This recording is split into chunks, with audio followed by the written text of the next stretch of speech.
Well, over the past few months, we've been seeing all this like posturing, but nothing being actually fucking done over another COVID-19 relief bill.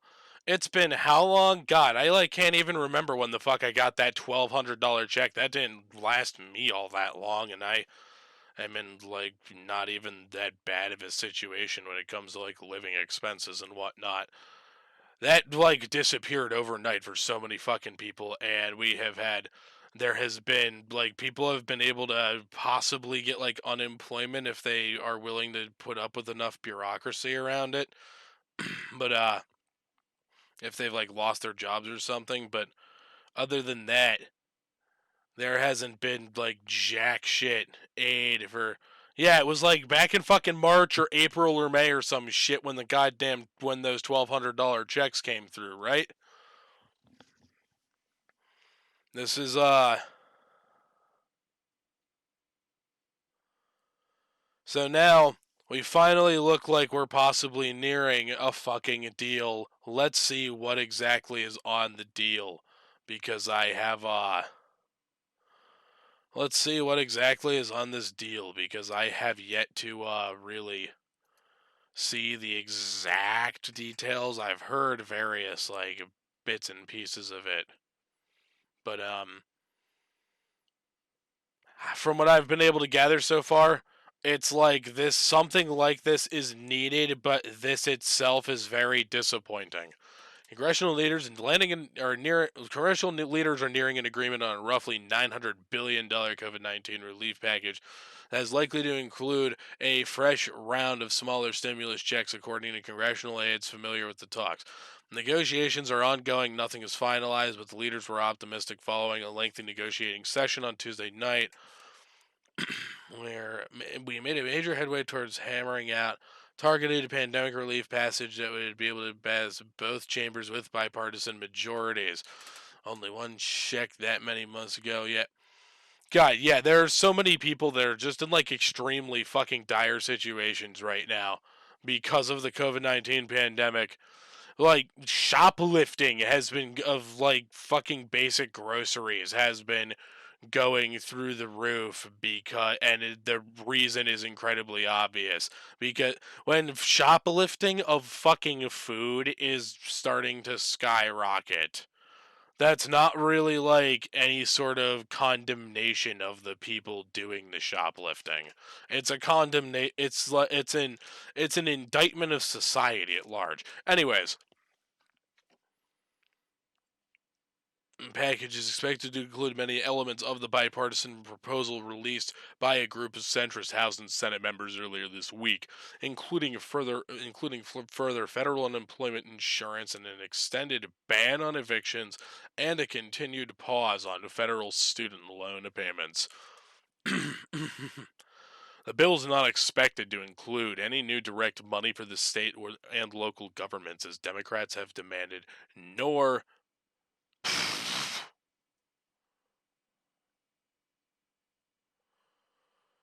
is it expected to include Republican-backed liability limitations. Well, I mean, I guess that could be a plus because those liability limitations were bad. And I mean, like, they were really, really, really fucking bad. They were all sorts of like liability. They were things to basically shield all sorts of businesses from being really reckless and like having a callous disregard for human life when it came to like how they were staffing people and whatnot. So if that is left out of this bill, then that I guess that's a fucking plus. But Jesus Christ, this bill, no direct money for state and local governments, which that's one thing that that's one that sucks. However, we're gonna actually get into that whole thing involving state and local governments taking this pandemic money. Proposal is expected to include more money for Paycheck Protection Program and for vaccine distribution. Fuck yeah, that needs to happen. South Dakota Senator John Thune, a top GOP leader, told reporters leaders were discussing stimulus checks for individuals of $600 to $700. I repeat, $600 to $700. Even less fucking money than they gave with that first one. That was a total fucking joke. This is what pisses me off is, or at least it has these individual checks and what these checks for like individual people. But Jesus Christ, $600 to $700, that's still, people are going to get that check and then still have to choose between food and rent for that month. What the fuck is this? This is so insulting. The, what? A quick, like, anger rant moment for a bit.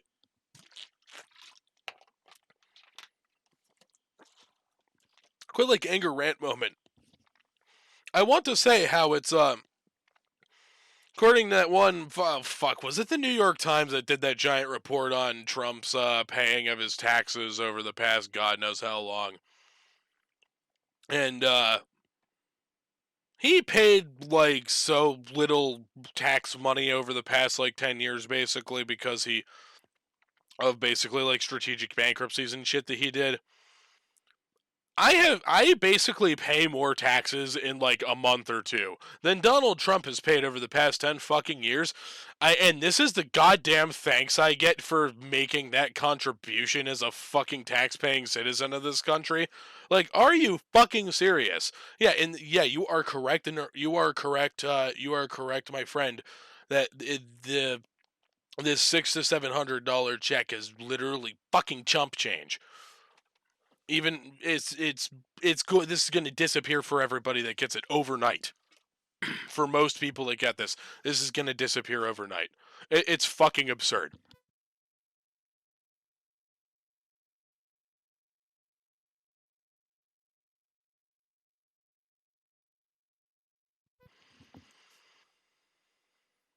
The this is the thanks we fucking get. We but like all sorts of people, like workers, all sorts of people like working all sorts of different jobs and different lines of work all over the fucking country, bust their fucking asses and have to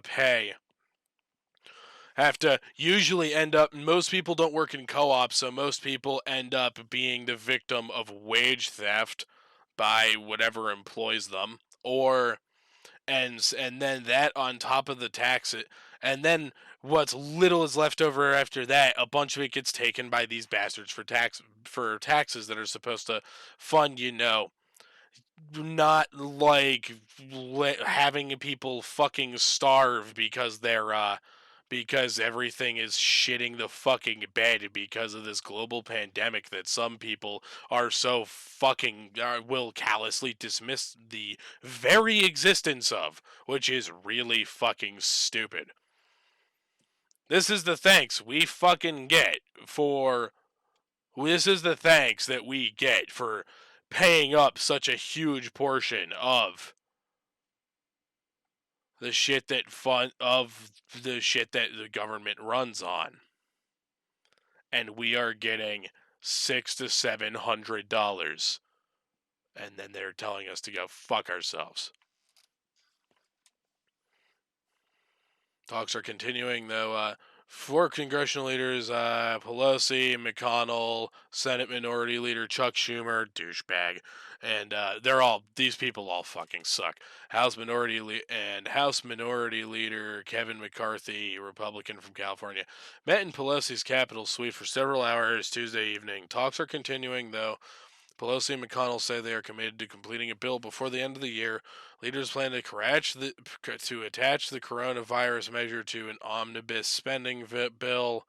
Doing so may require them to pass additional short-term funding stopgap. And I've heard that like one thing that's attached to this is also some ridiculous like attachment to the DMCA that will like make it like a felony with like absurd amounts of fines and shit if some company files a claim against you. That needs to not fucking happen. But that's not really my topic here. So because that's something that could affect like me doing this shit. This is like people's basic fucking existence that we're talking about right here. This trumps that.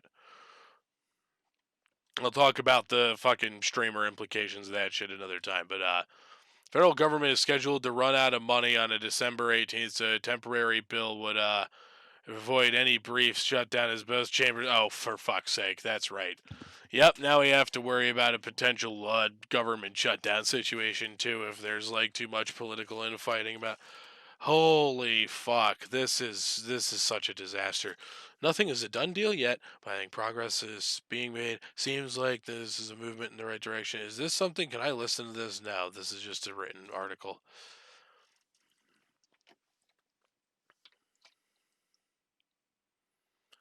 And nothing is a done deal. Blah blah blah. That came from whoever the fuck Thune is.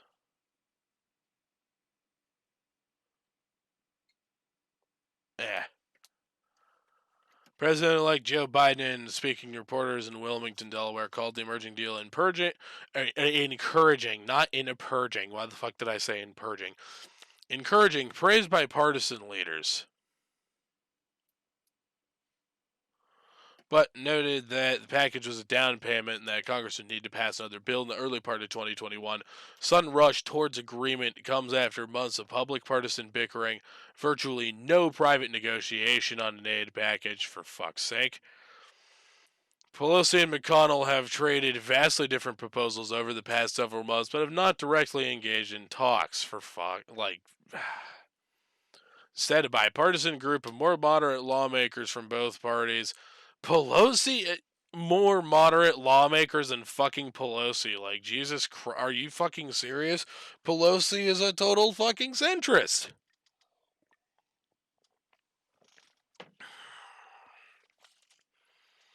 Instead, a bipartisan group of more moderate lawmakers from both parties launched their own working groups to craft a workable agreement. Groups like these frequently emerge, but it is rare that leaders fully embrace their proposals. No shit, they're fucking politicians.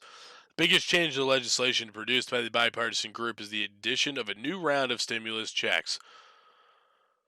Bernie Sanders from Vermont, Josh Hawley, Republican of fucking Missouri, demanded that checks be included in the package and have considered blocking any legislation that does not include the funds.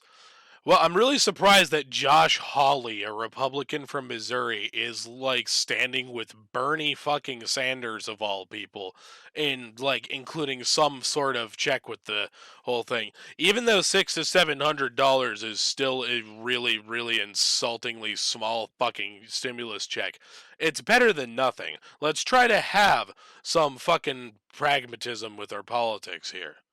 Let's try to just sprinkle. Let's try to just sprinkle a little bit of pragmatism on top of our praxis.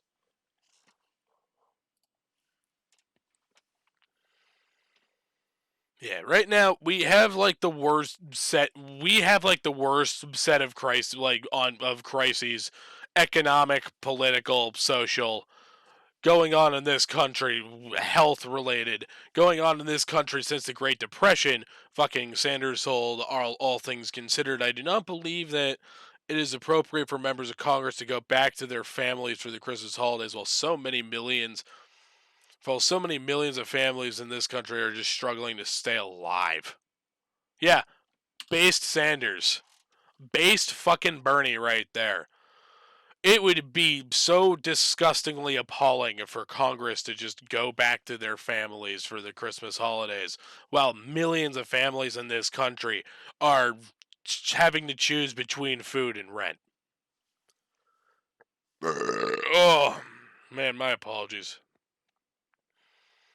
While people are having to choose between food and rent while they're living while they're living in like a studio apartment that they can barely afford despite having like no furniture or internet or anything.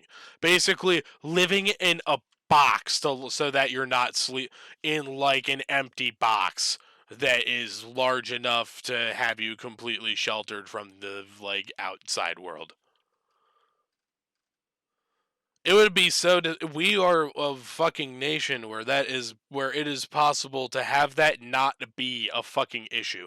We have more unoccupied homes and more unoccupied housing units than there are homeless people, but we like don't actually do anything about it because we gotta be like, oh man, because people love to like make it into this morality thing, like, oh man, we gotta attach all these strings to like housing homeless people to prove that they deserve it because it's taxpayer money. Oh man, some people deserve to be homeless.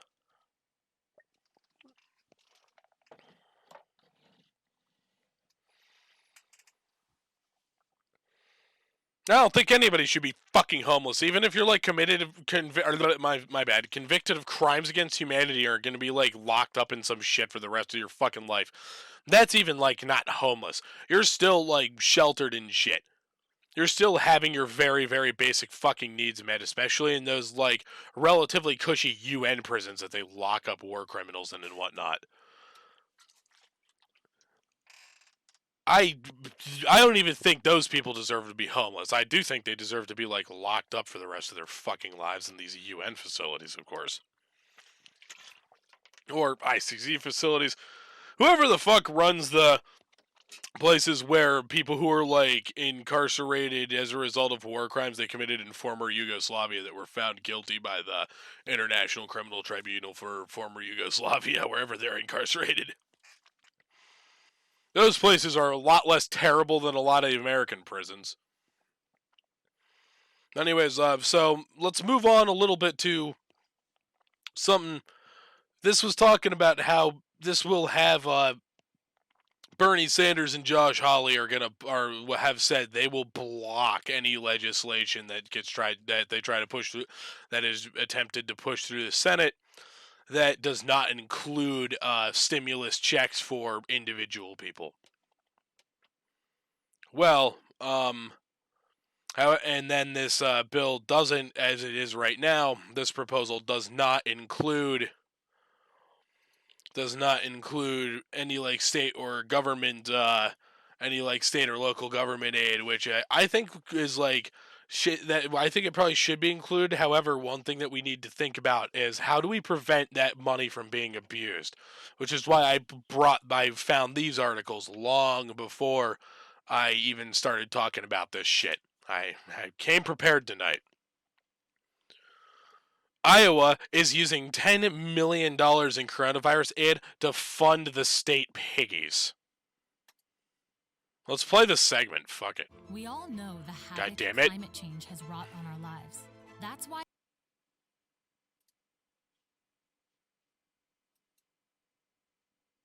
used to pay the salaries of $10 million in federal pandemic funding is being used to pay the salaries of state police officers in Iowa. A Department of Public Safety spokesperson says it will go for nearly 550 sworn officers. The expense is listed as state government COVID staffing at the Iowa Department of Public Safety. The department says this spending is allowed under revised Treasury Department guidance. It qualifies payroll expenses for public safety employees as pandemic related. The report shows the money will be used to pay employees whose work changed significantly due to COVID-19, but it didn't provide any examples of that. Last month, Governor Reynolds faced criticism when pandemic relief funding was used for new human resources computer software. $21 million must now be paid back.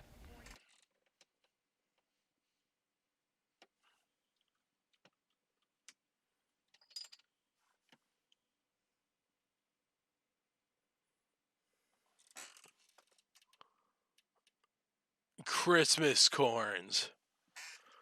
Welcome back, Jeffy. But yeah, so clearly Iowa just pumped that $10 million in virus aid to the already like bloated police department. If they really needed to fucking pay police officers that bad, they could have just sold their like army LARPing equipment. They could have just sold their fucking army LARPing equipment, but no, they didn't want to sell their army LARPing equipment. Instead, they're those metal tins with 3 different kinds of. Oh yeah, fuck yeah, those are poggies. Making me hungry. Yeah, I didn't even know. I had no idea who the governor of Iowa even fucking was until I just saw this. But yeah, so here's evidence of a state. If you ask me, this is Let's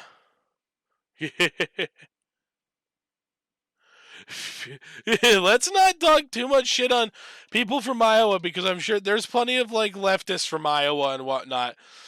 And yeah, yes, if when cops are like driving around with fucking with like APCs and shit, they're just army LARPing.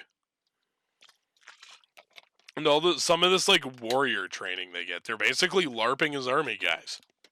Even though cops are not supposed to be army guys. Except for, like, military police, but, yeah, the army LARPing among cops is a huge fucking problem, but, yeah, so Iowa, and from that report we just watched, it really was sounding like the Iowa State Police are really, like, they were real, or the Iowa State government was, like, really bending over backwards trying to justify, like, just spending, like, $10 million of the virus aid to pay fucking pig salaries.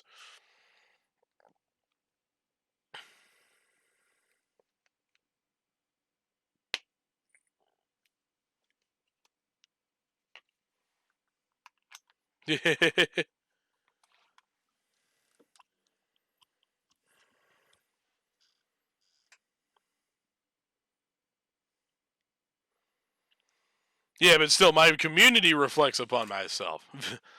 I'll like do light. I enjoy light ribbing. I don't have a problem with light regional ribbing.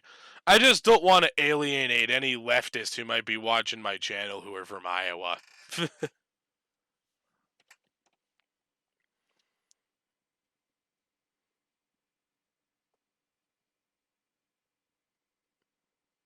Oh, and here's another case of here's an almost like even worse abuse of coronavirus funding, a coronavirus aid fund abuse by went to a base fest and a Ren Fair in Iowa, and it was Poggies. Fuck yeah, that sounds fun. Remaining, this pissed me off to hear about this. This is from Spotlight, PA, powered by I believe the Inquirer is the Philadelphia Inquirer. So we got so yeah, I guess this the last like $1.3 billion that Pennsylvania got in coronavirus aid was used to pad the Pennsylvania state government budget rather than help any ailing industries. Oh boy. You were asked to leave on day 2 of what, the Base Fest or the Renaissance Fair? Yes, to please restaurant owners, service providers, and other industries. Of course, the Republicans are like bitching about the coronavirus. Are bitching. Of course, Pennsylvania Republicans are endlessly trying to like crucify Governor Tom Wolf for coronavirus restrictions and whatnot. I have like issues with Tom Wolf and all of these like Democrat state governors about a whole bunch of other things, but they're doing a way better job handling the coronavirus pandemic than like say Greg Abbott down in Texas, or that scumbag Ron DeSantis in Florida, who is actively trying to suppress data relating to the coronavirus pandemic in Florida. These Republican politicians are like vehemently against coronavirus restrictions, claiming they're like, oh man, we don't want to hurt this like small local businesses. We don't want to hurt the small local businesses. But then when the restaurant owners and like other like industries that could really use a bit of bailing out right now are appealing to these Republican leaders in the state legislature, they the Republican leaders say, fuck you, we got to use the rest of this $1.3 billion in coronavirus relief aid to pay for how badly we've fucked the state budget. I was walking and... oh, they were both... oh, the Base Fest and the Renaissance are the same. Oh, that's really cool. You were walking and face planted, and your friends helped you up, and you fell right on your face again, and they like told you to leave. Jesus Christ, that's heinous. Yeah, like let's see what like state budget shit the state government like straight up like told these people to go fuck themselves for, to avoid. This is my homeland, everybody, and this is the homeland of several people who. This is the homeland of several people in my community too. Like this is how we get treated by our state government. Again, these Republican leaders are vehemently against Tom Wolf's like coronavirus restriction proposals, but then when these restaurant owners like need help, they tell them to go fuck themselves. After these people frequently voted for these guys. When I came in there was a security and shit. You had a vial of liquid squid, and security said that was not very cash money of you and asked you to go sleep at your tent. That's funny.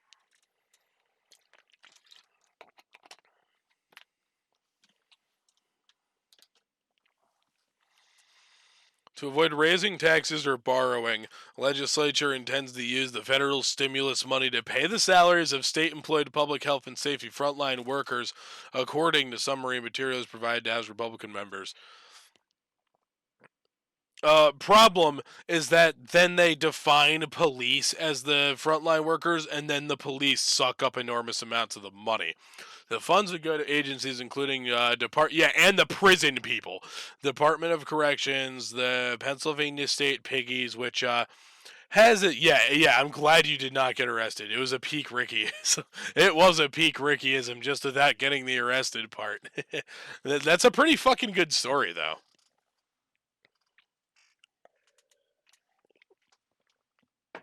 Jeffy, you got a lot of wild stories. Yeah, the funds go to agencies including Department of Corrections, a lot of whom are like wannabe piggies who couldn't be piggies. Pennsylvania State Piggies, the who are a lot. Pennsylvania State Piggies has had like an absurdly high rate compared to like even other state police departments of cops getting like busted with child pornography and shit like that, according to something I read a few years ago. The Department of Health, the Department of Health, I don't have a problem with like getting some coronavirus aid money, but to take 1.3 billion dollars and tell like all these tell all these businesses that need the coronavirus aid to go fuck themselves, to go pump it into the fucking prisons and the piggy and Pennsylvania's extremely corrupt state police and yeah, spokesperson for the Republican chair of the this was all according to spokesperson for the Republican chair of the House Appropriations Committee. This is agreed to, said the spokesperson Neil Lesher when asked if the plan had the support of Government Tom Wolf in the Senate on Thursday morning. Oh my God, Wolf isn't gonna.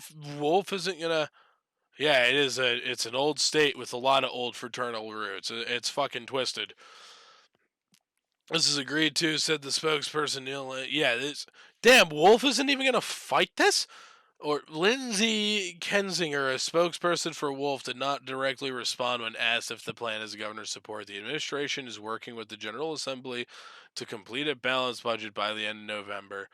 And that's one thing about Pennsylvania is regardless of what party the governor is, even if there's a Democratic governor in Pennsylvania, it is almost impossible for the Democrats to get a fucking majority in the legislature in Pennsylvania because the fuck in either house, because the Pennsylvania House and Pennsylvania Senate districts are drawn in ways that are grossly favor the Republican Party because they have held power in those houses for long periods of time. Senate Democrats were involved in the negotiations, said spokesperson. Or wait, all right. So I forgot to read this one paragraph. Emperor Wolf is the stop. Yeah, the stop the steal people are like really. The people who hate Tom Wolf tend to hate him for all the wrong reasons.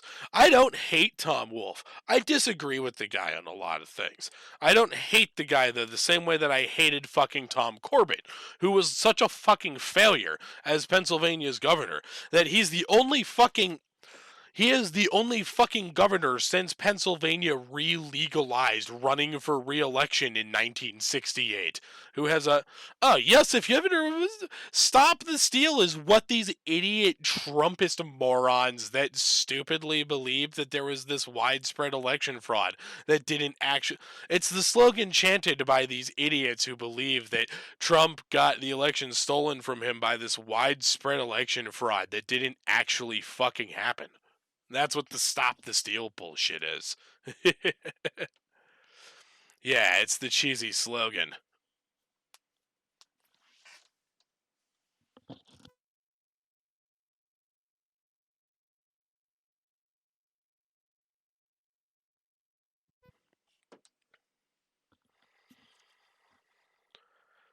Oh, man. Holy shit, man. Like, I think doomerism is stupid, but I don't entirely, like, it's not like I don't understand why people arrive to that point where they start being really doomery. It's just when people arrive to that point, it becomes very difficult to pull them out, and that's why I encourage people, don't go full doomer. Do not go full doomer. All right, so the spokesman for Governor Wolf, or spokesperson for Governor Wolf, Lindsay Kensinger said didn't directly respond when asked if the plan had the governor's support.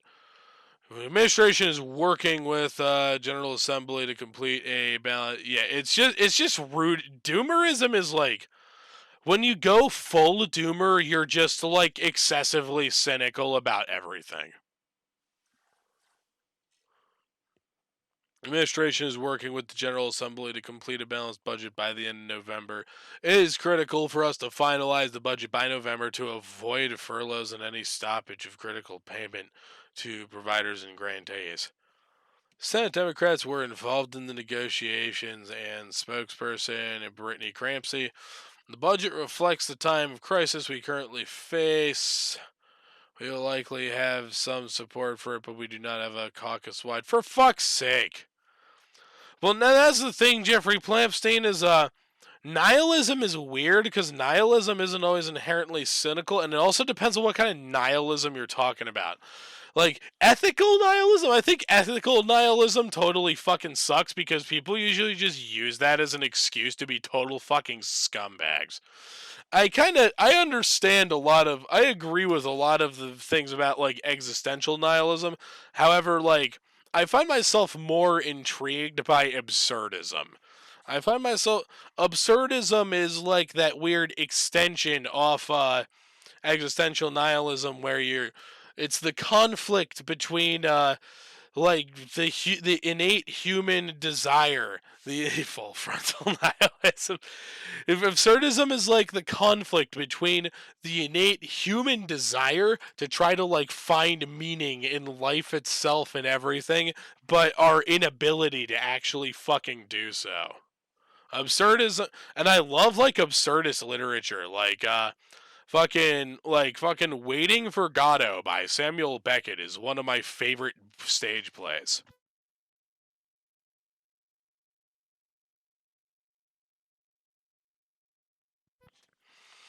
Spoiler alert, it's about two guys who are waiting for a guy named Godot who never ever shows up.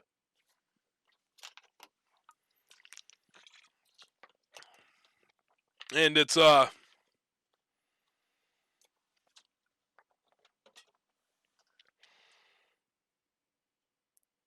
just so like it's so fucking weird and like I wonder why the hell the Twitch chat box is like so is programmed so badly that it doesn't even remember to include your subscriber star all the time. And that also reminds me I need to make actual subscriber badges. Yeah, exactly. Once you accept the unknowable and also once you accept the unknowable and Waiting for Godot is about it's this like it's this like situation. These two guys are waiting for this guy that like apparently told them to wait at this place and wait for him to show up, but he never shows up. And all sorts of just like weird, ridiculous shit happens. Like they encounter this like dude named Pozzo who has a manservant named Lucky, and Lucky doesn't speak the entire time except for this like one fucking 3.5 minute soliloquy he goes on. That's like, given the existence as uttered forth in the public works of Puncher and Whatman of a personal god. Ha ha ha ha ha ha ha. Glitches Society says, "Hi, what's something someone told you that you've always remembered?"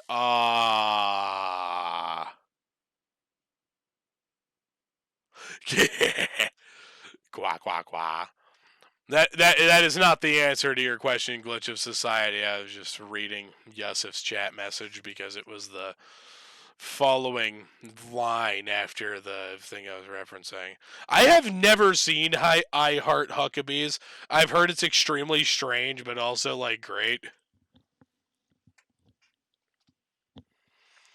Glitch of Society. I'm actually having something extreme. I'm actually having an extremely difficult time. One thing that somebody told me that that I've always remembered is like, I guess this is something I could answer with. It's just I hate it because it's like it's sort of cringe, but it does make sense. It's just the guy who said it was, regardless of how right he was a fucking asshole. He was my high school football coach, and he was a fucking joker and a total wanker douchebag piece of shit. And but yeah, this guy, this old football coach was always like, now never accept mediocrity. But the reason why that makes sense, right? Like, if you have like a serious drive for something, don't accept mediocrity. However, to a degree, there's a certain degree, like if you're finding yourself like you're like actually killing yourself trying to like do something, then maybe you should realize it's not for you. I Heart Huckabees is about like, yeah, I thought I had heard that it's like a very existential movie. But yeah, the problem with this guy saying that is that he would constantly tell you don't accept mediocrity if you want to be a starter draft, but then like like almost all of the starters were people whose parents were really rich and paid the booster club shit tons of money that like a lot of other kids' parents couldn't afford. Fucking cringe, right? Oh, my apologies. I know that is by no means like the most pleasant sound.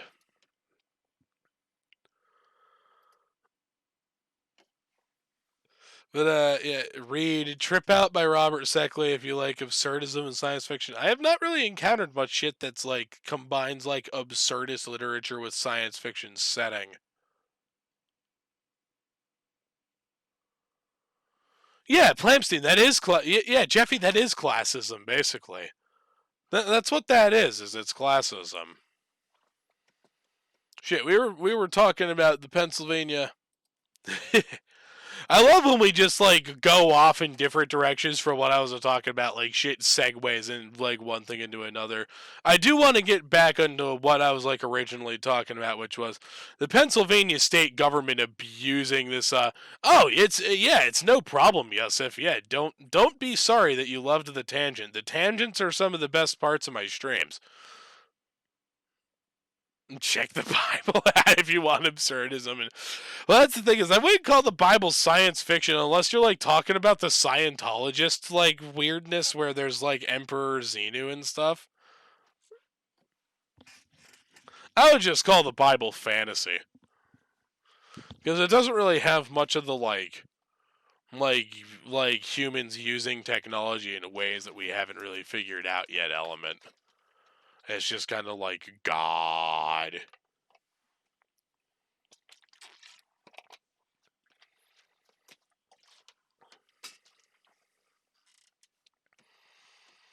So, yeah, in addition to the federal cash plan, the plan relies on transferring $531 million from special funds, such as $185 million from a workers' comp security fund. Are you fucking kidding me? And $100 million from the state's rainy day fund to make up lost revenue. The rainy day fund is like for that purpose. Don't rip off of the workers' compensation security fund to prop up the fucking Pennsylvania's fucked up budget.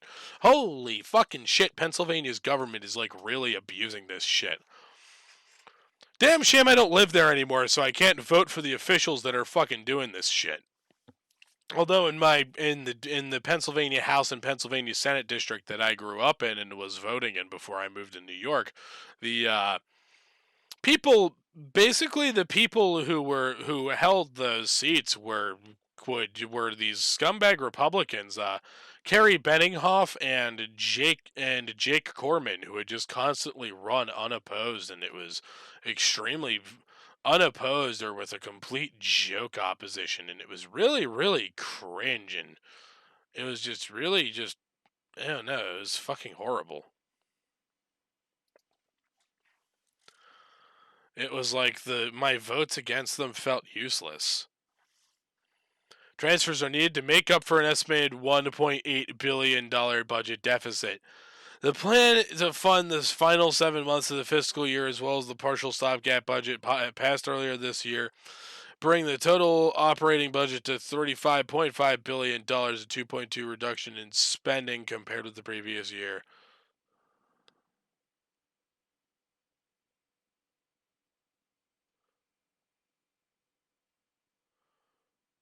When Chuck ran, who's Chuck? Or I don't know if it's somebody who hasn't like made an actual political career themselves. Don't dox them, but I'm not. Oh, are you talking about Chuck's Farm, Chuck? That fucking loser. Yeah, that guy's insane. And if he ever ran for political office, anybody fucking like voting for him would be a bad idea.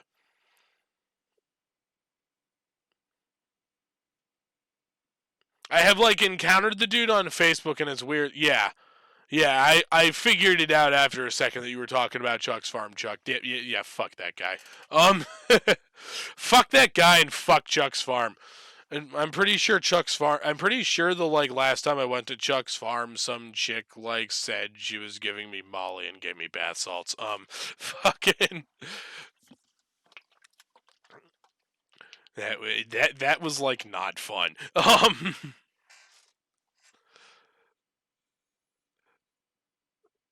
Slogan was what the fuck, vote for Chuck. Okay, that's not a terrible slogan. It's obviously going to like chase off certain demographics because of the profanities used, because some people are just such fucking weenies about that shit, but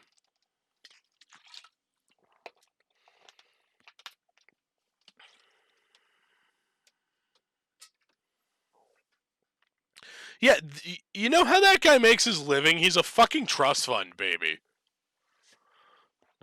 He like has absurdly rich family, and they're like his family is absurdly rich family is like the people that own the land that Chuck's Farm was on. And then I don't think Chuck's Farm has happened in fucking ages though, because people would just trash the fucking place and he got sick of it.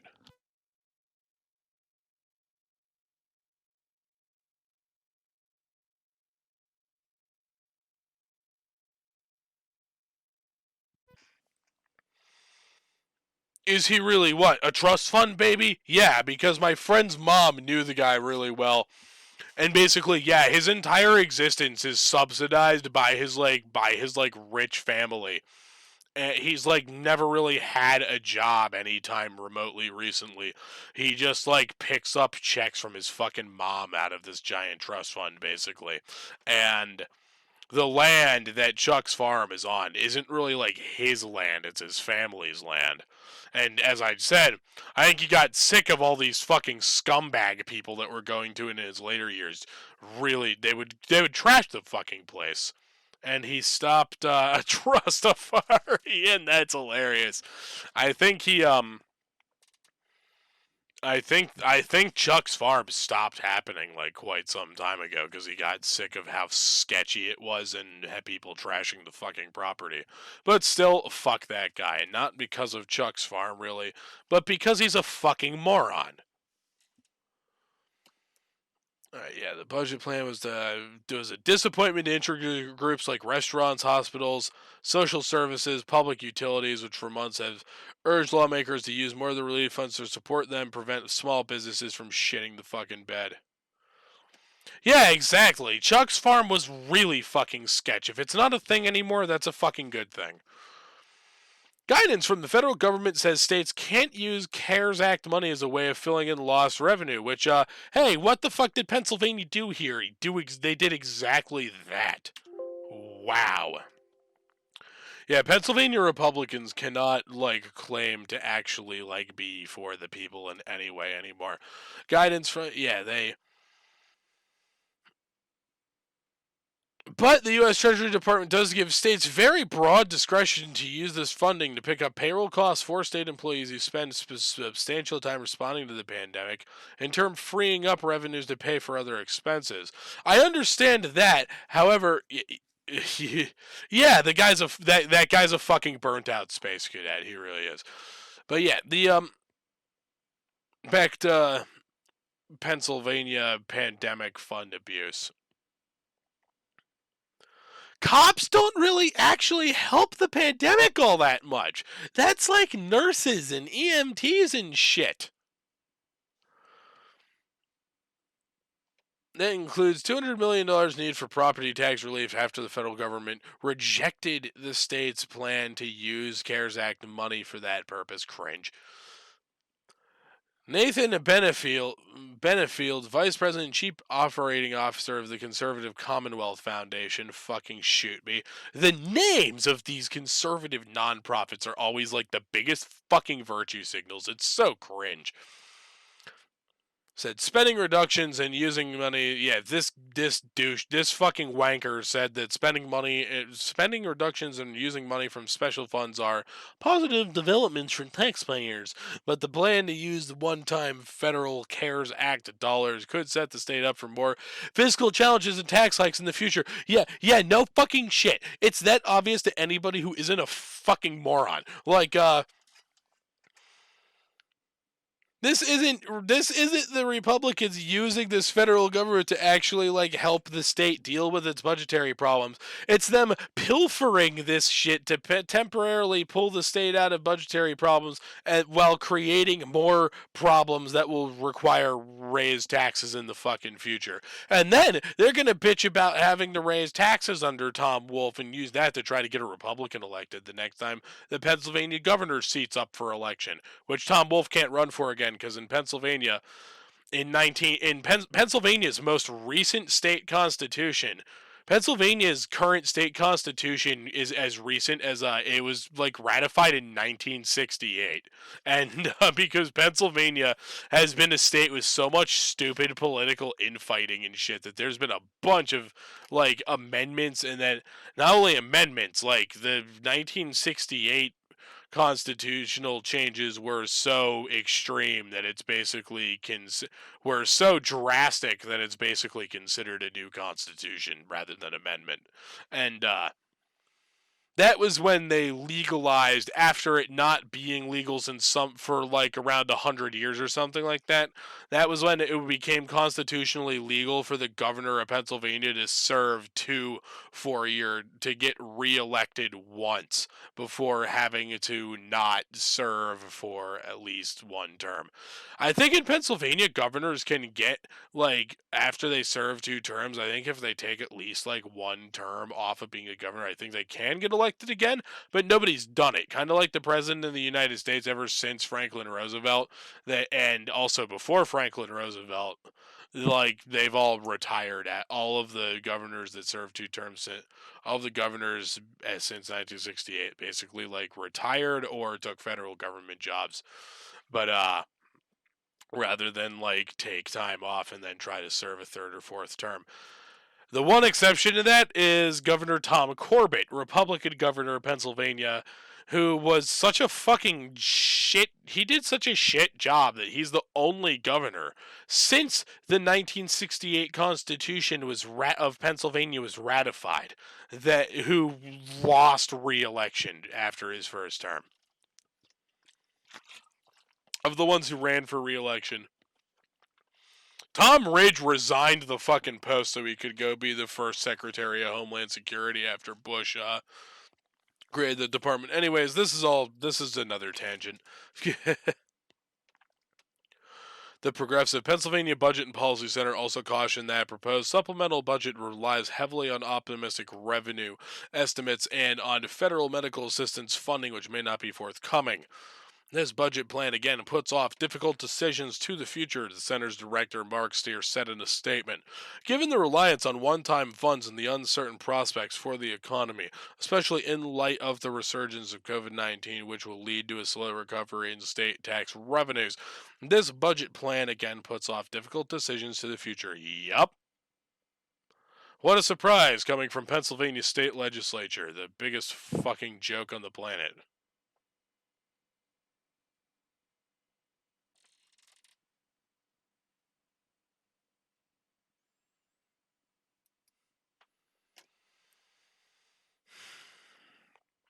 Industry definitely. So while the major players appeared to be on the same page Thursday, House Democrats earlier this week were continuing to push the $1.3 billion in direct aid to struggling industries, and they voted against the new planning committee. Good.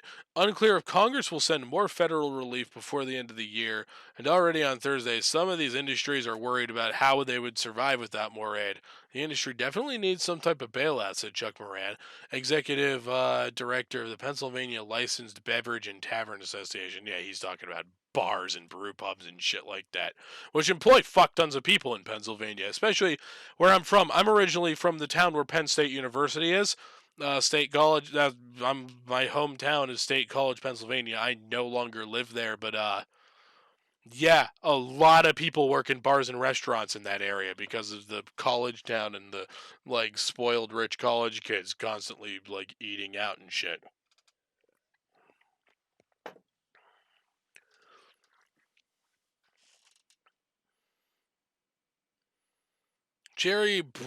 So industries that on Tuesday afternoon, he was still waiting to hear if lawmakers would provide any aid to bars and restaurants. He said lawmakers previously appeared willing to provide grants.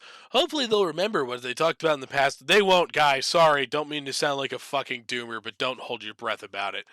Industries that received part of the $2.6 billion in CARES Act funding lawmakers distributed earlier this year are also looking for more assistance.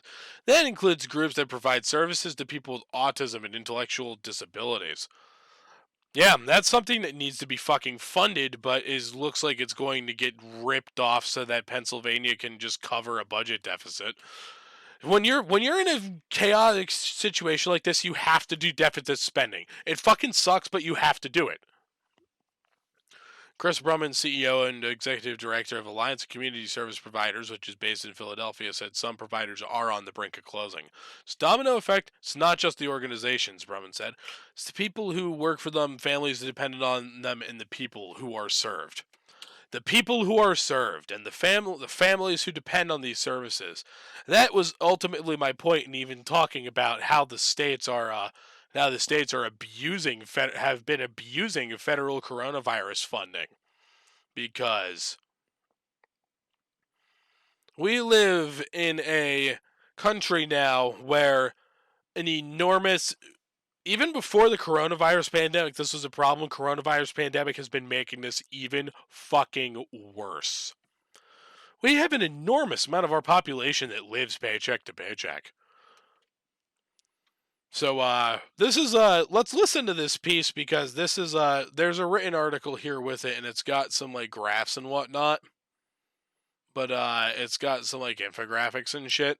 However, and those are important. However, I would like to. It also includes the actual radio piece that was done on this, and let's listen to that, because NPR is like really high quality journalism. I very much appreciate their existence. 1/3 of Americans have been struggling to afford basic necessities like food and rent. 1/3. A big reason is job losses during the pandemic, but the truth is, most households in the United States always live paycheck to paycheck. NPR's Alina Selyuk spoke with three families who face that reality.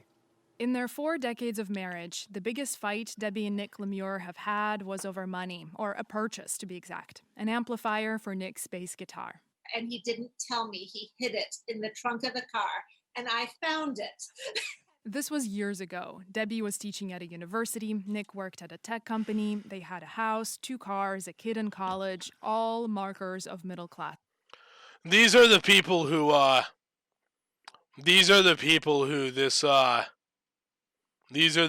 this piece is talking about right now, the people in this photograph.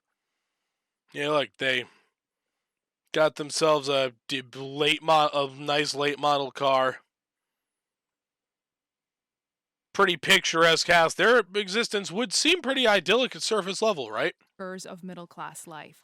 But this one purchase of passion threatened to break the bank. Oh my God, how much will this screw with our budget?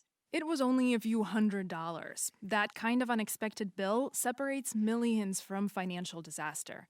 More than a third of U.S. adults say they could not cover a $400 emergency without going into debt or at all. A huge reason is that American wages have failed to keep up with three of the biggest This is really bad. costs families deal with: healthcare, education, housing. And so the paycheck-to-paycheck lifestyle is a widespread affliction. Single mothers live it, young professionals live it, even college professors and retired tech workers live it, like the Lemures from Pennsylvania. With 3 kids, we always had, expenses for this thing, that thing, school. Where is Well, there was a lot Havertown, of PA? Problems. Medical was always their biggest expense. A son with special needs, a daughter who died after 7 years of fighting brain cancer. Debbie's own cancer battle, man. Nick's heart surgery. In the U.S., medical Jesus. issues are a major reason people file for personal bankruptcy. In July, Debbie and Nick's budget was about Delaware County, $6,000. gotcha. Almost Southeast $1,000 PA. went to health insurance alone. We just never had the way to save. We never made enough money. Debbie thinks they would have been better off with more education, which is interesting because she has 2 master's degrees. But in academia, Jesus fucking Christ!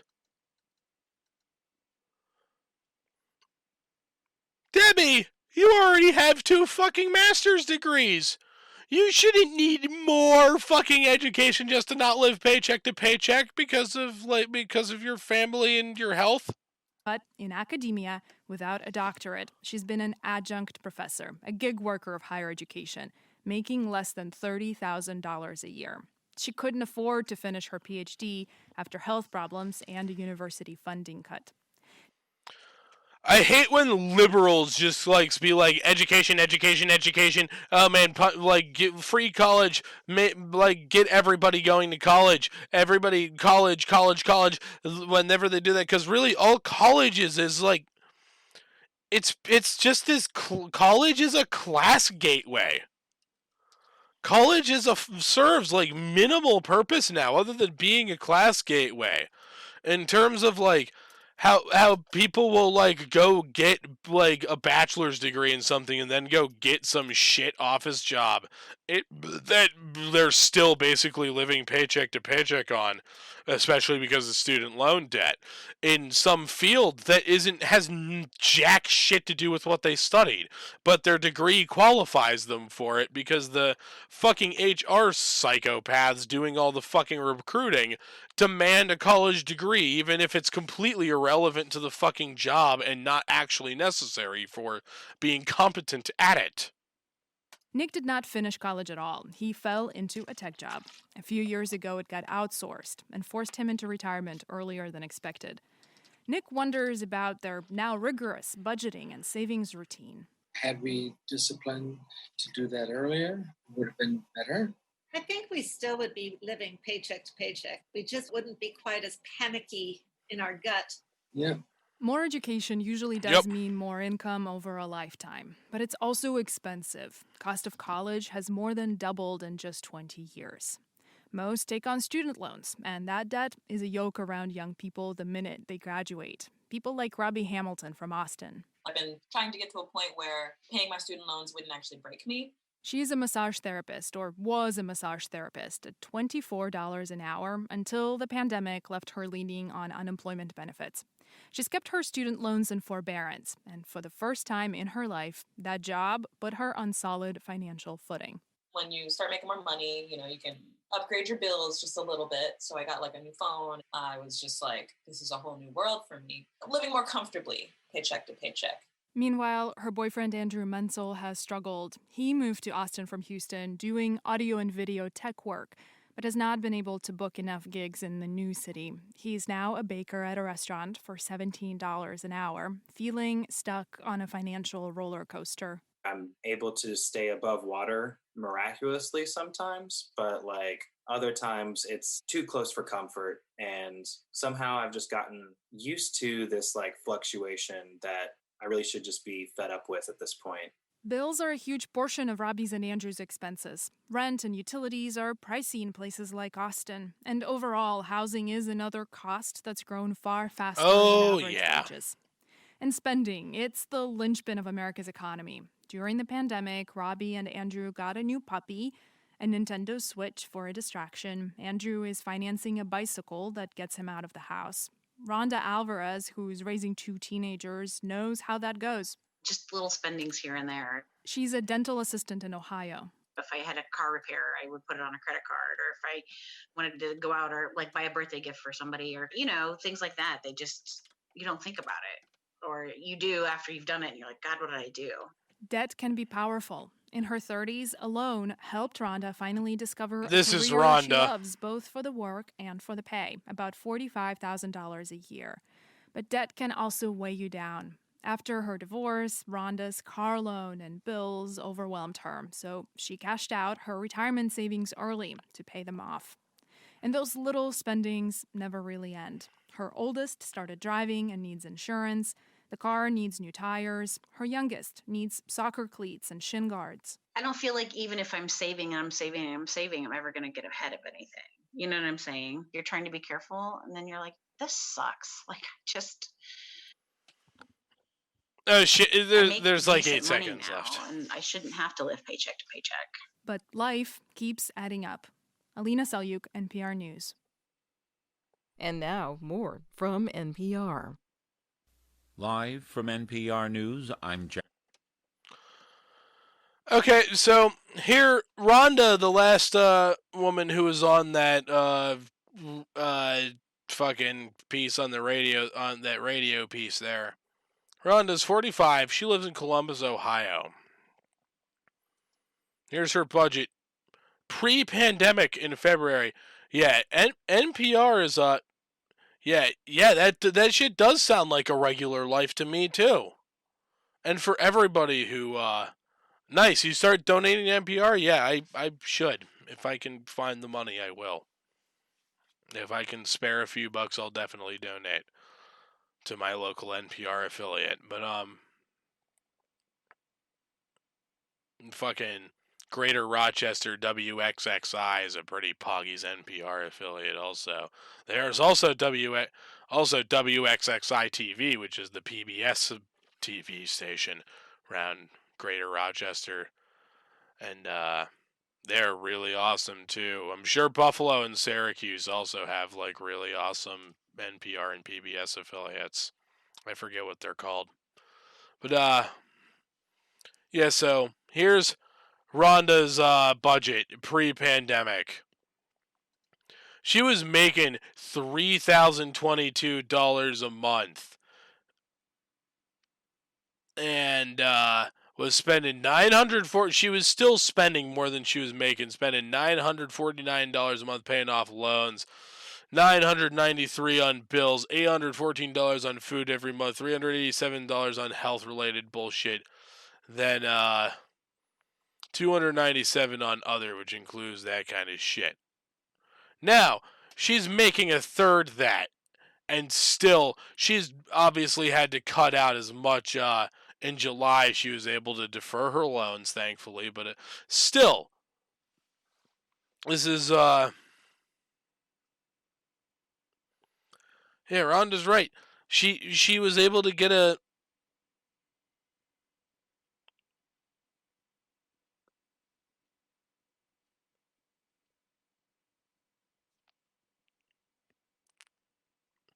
yeah, Rhonda still has several credit cards. This is when people, you listen every day, and I was like, I've listened for free long enough. Yeah, that logic makes sense. I'm sure your NPR affiliate really appreciates your contribution. They need it. Rhonda has deferred her mortgage and some utilities. Life trudges on despite the global crisis. Minor surgery gets scheduled. Her oldest starts driving and needs car insurance. Younger one needs that soccer gear. Yeah, mother of 2 teenagers has to break the fucking bank just to exist?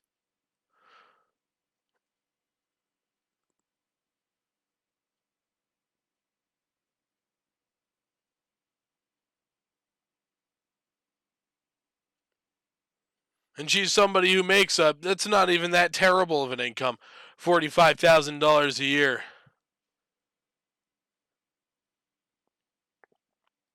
Yeah, cost of college has doubled in 20 years.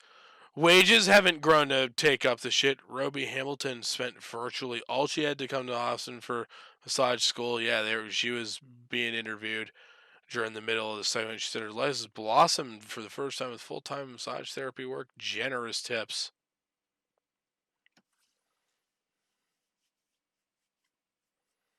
Between classes, she worked at a salon around the corner, sweeping up hair and doing laundry, and her boss paid for her state licensing exam.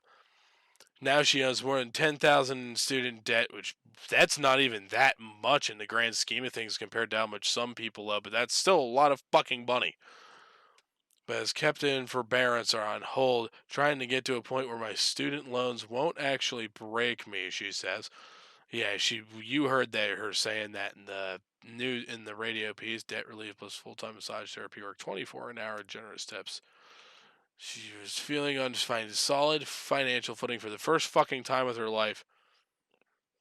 And then still, these people, it's like, these people, they feel like they've hit people when they're in these situations, they've hit a milestone. They feel like they've hit this milestone where when they're living to paycheck, still just able to do it a little more comfortably than they were before.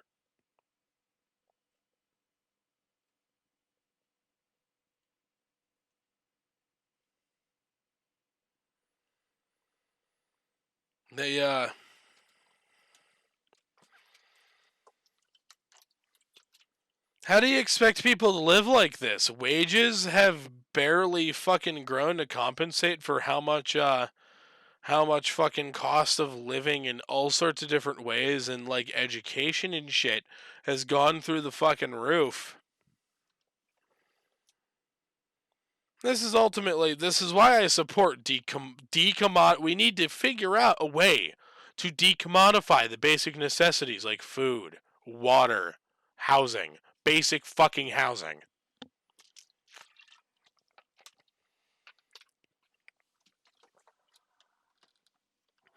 We need to give the people who generate the massive, like during this pandemic problem, Jeff Bezos has become how much richer?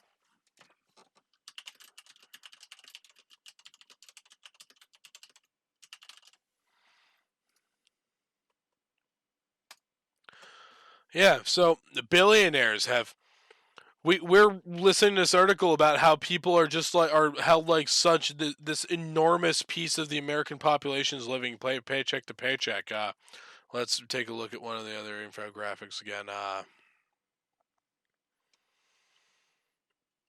34% of adults reported difficulty covering basic expenses such as like food, rent or mortgage, car payments, medical expenses, or student loans.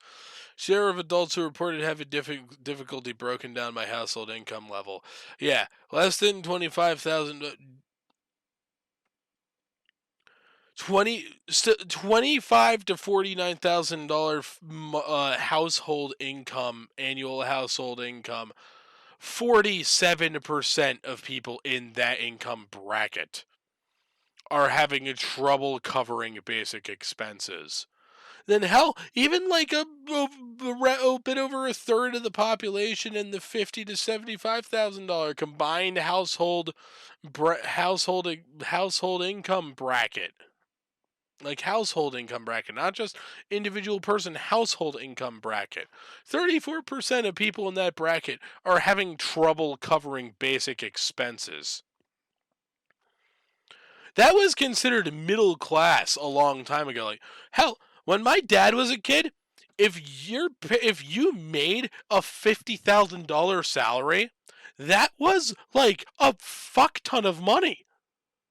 My dad's one of the late. I don't mean to make stupid puns, but my dad was a late boomer. My dad was a late boomer. He was born in 1959, and my grandfather has told me my grandfather's a silent generation guy. He's 82. He was born in 38, and he was telling me like when my dad was a kid and a teenager, he had a salary of like $30,000 a year, and which was in the like 60s and like in the 70s, especially after like they moved up to New York. They or up to upstate New York. My grandfather had like a 30-something thousand salary, and that was like a solid salary. They were able to get by without too much fucking difficulty. And now, this woman has two master's degrees, and this woman has two master's degrees. The biggest fight, one of the biggest fights this couple has ever had that they like admitted to the news crew was over a few hundred dollars spent on his bass amplifier, because despite her having two master's degrees, they're starting to have trouble fucking making it.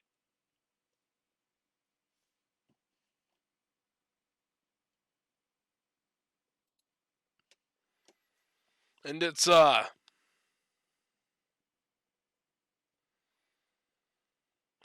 it's like it's tough. It's fucking, how do we deal with this?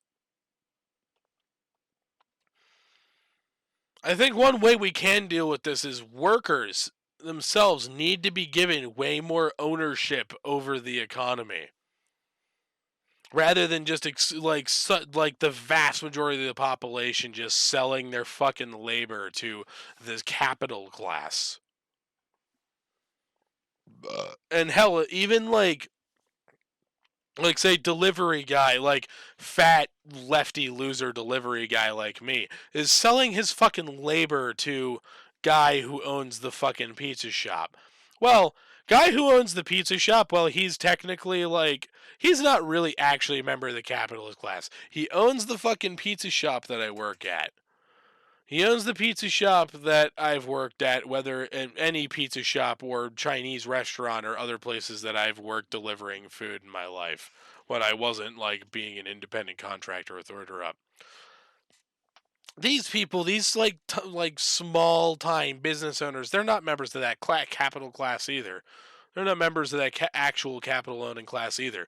They made an appeal to a bank and got a fucking loan. And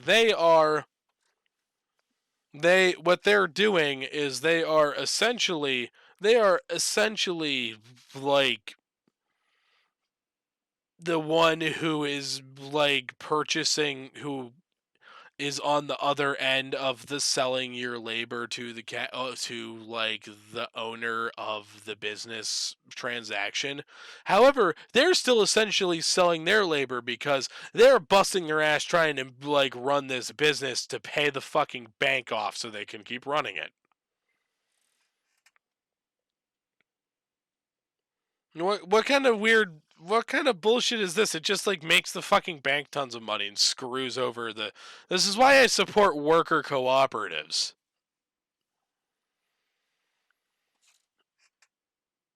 Worker cooperatives aren't going to be all that needs to exist in order to protect the working class the way it actually needs to be protected, though. It's going to come down to way more than just that. Worker cooperatives, I think, are a useful tool, though, in working towards a society where we have decommodified the basic necessities. People aren't worrying about having to. People aren't constantly worrying about like trying to pull enough money within a month so that they can both have enough food to not have to go hungry ever, and keep a roof over their head and keep it like heated and stuff. I don't know. Am I a ridiculous person for believing that with how many resources the United States generates, there should be this basic level at which we should be allowed to exist? There should be this basic level of dignity that's guaranteed to us. Oh yeah. So people like Debbie and Nick people like Debbie and Nick and Rhonda and Robbie and I think it said Austin is her boyfriend or something like that. But these people are all fucking struggling. Billionaires saw their net worth increase by over $500 billion ever since the beginning of this company started. 40 million Americans filed for unemployment. Billionaires see their net worth increase by over a half. I feel it's saying $500 billion. The title, the link says how billionaires got $637 billion at the top of this. If you see in this Chrome tab here. Stock market. This isn't the first time billionaires have seen gains while others dealt with loss, and it tends to tie back to two things. First, the government disproportionately gives more aid to larger companies. No shit. That's been something that like actual lefties have been screaming about since the beginning of fucking time. Well, the beginning of modern politics, that is, and the whole concept of the left, right, what the fuck ever. Then, when the stock market bounces past the unequal bailouts mean that the wealthy still have money on hand to invest and thus profit. Middle and lower classes do not. No shit. This is really basic. Wealth-friendly tax laws and loopholes then keep those billionaires at the top. Knowing all this, some are advocating for policies to help level the playing field and create change. Following is a transcript of this video. Oh, fuck. The unemployment rate during the COVID-19 pandemic. This is the unemployment rate during the COVID-19 pandemic. And this is Amazon CEO Jeff Bezos' net worth during that same time span. From March to June 2020, Amazon founder Jeff Bezos saw his wealth rise by an estimated $48 billion. The founder of the video conferencing platform are you Zoom fucking grew kidding his me? nest egg by over $2.5 billion. And former Microsoft CEO Steve Ballmer's net worth increased by $15.7 billion. These kinds of examples might lead. What the fuck does he own nowadays, other than the Los Angeles You to Clippers? think that when billionaires Pretty profit sure he during still a owns the crisis, Los Angeles it's just a matter Clippers. of right place, right time. Well, that's not false, but it's not entirely true either.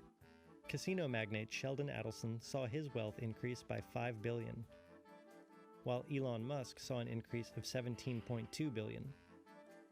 When you add up the numbers, billionaires in the United States have increased their total net worth $637 billion during the COVID-19 pandemic. Yeah, this is inexcusable. At the same time, more than 40 million Americans filed for unemployment. With tens of millions of Americans out of a paycheck, and the stock market plummeting by 37% in March, how is it that the rich have continued getting richer? This isn't the first time billionaires have seen gains, while a large portion of Americans were feeling losses. When the housing bubble burst in 2007, home prices fell 21%, and roughly 3.1 million homes were foreclosed on in the United States. The stock market plummeted by over 50%, and by the end of 2009, 8.8 million Americans had lost their jobs, and the effects lingered. From 2009 to 2012, the incomes of the bottom 99% grew by only 0.4%. But the income of the top 1% grew by a staggering 31.4% in the same time span. And it all ties back to two things. First, the government disproportionate.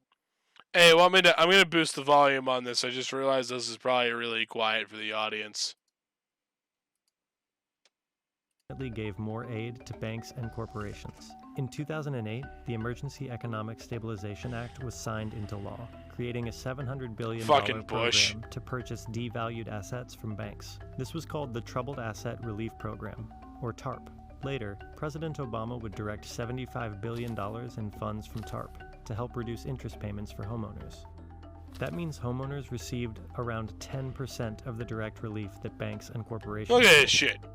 And this leads to these are some well-done graphics to explain this info. The unequal bailouts meant that the wealthy still had money on hand to invest and thus profit, while the middle and lower classes did not.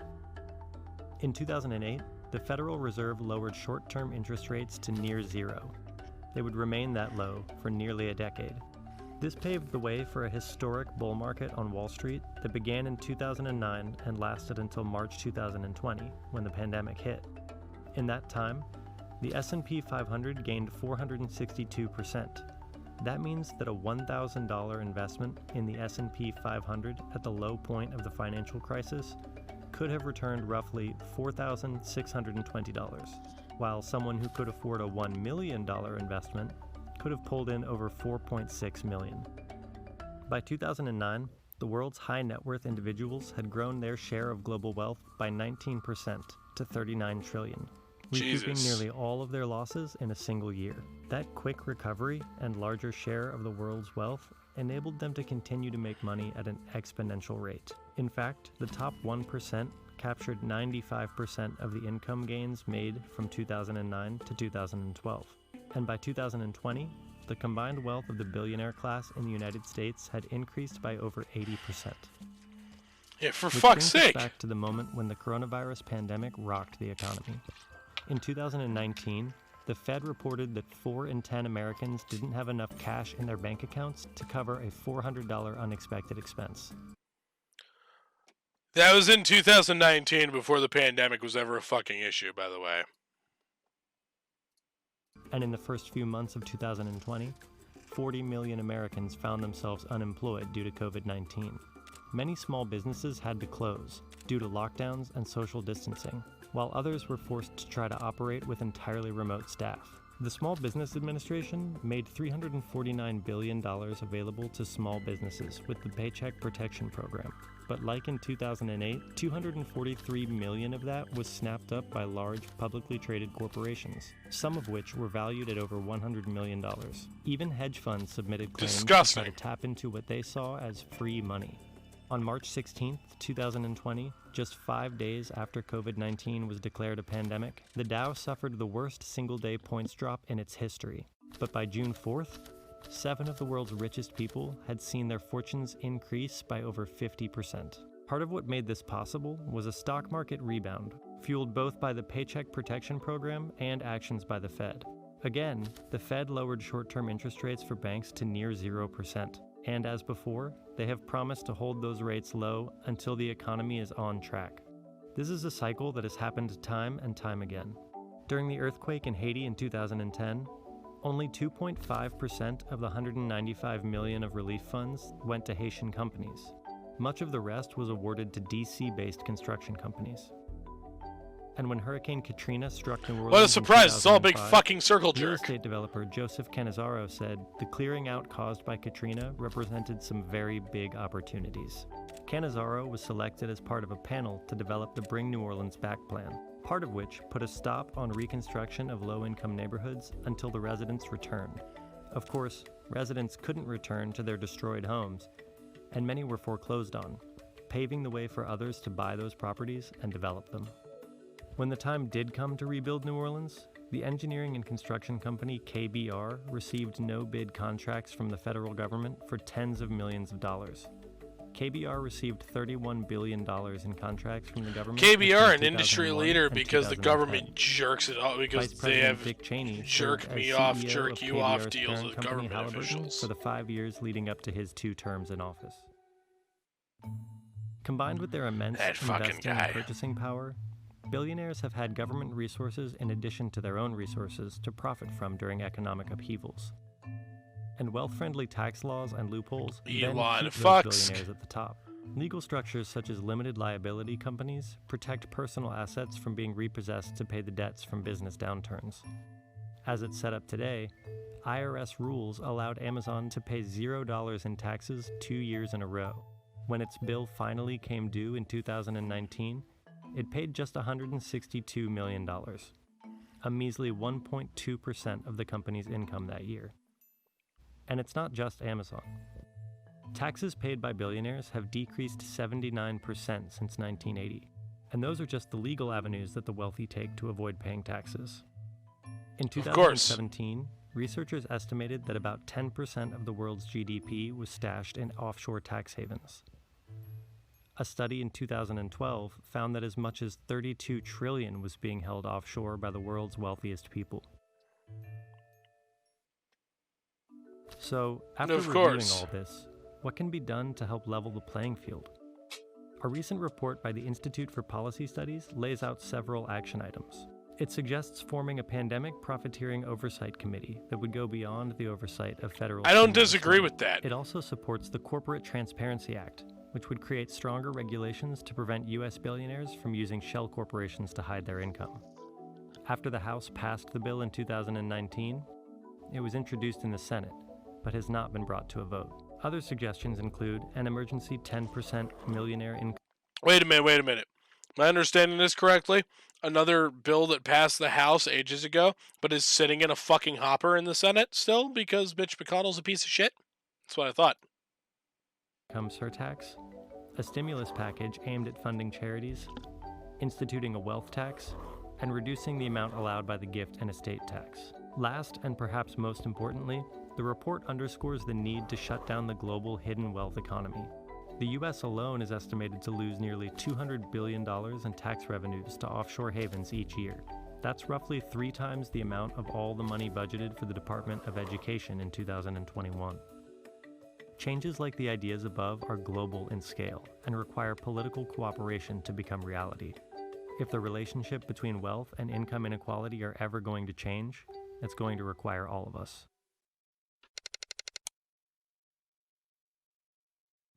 I'm really surprised that Business Insider would put out something that is actually like this sympathetic to the working class. But yeah, I think we've had a pretty good fucking talk here. I think we've had a pretty good fucking talk here about the overall plight of the American working class.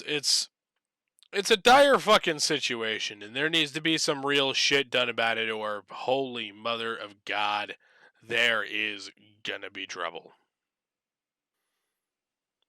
Thank you very much for watching. If you liked what you saw here, be sure to like and subscribe, and go over to my Twitch channel for live broadcasts. If you would like to support future videos and live streams, go on over to my Patreon. I got links in the description below. Thanks again. Fuck. I can't speak right now. God damn it. Fuck.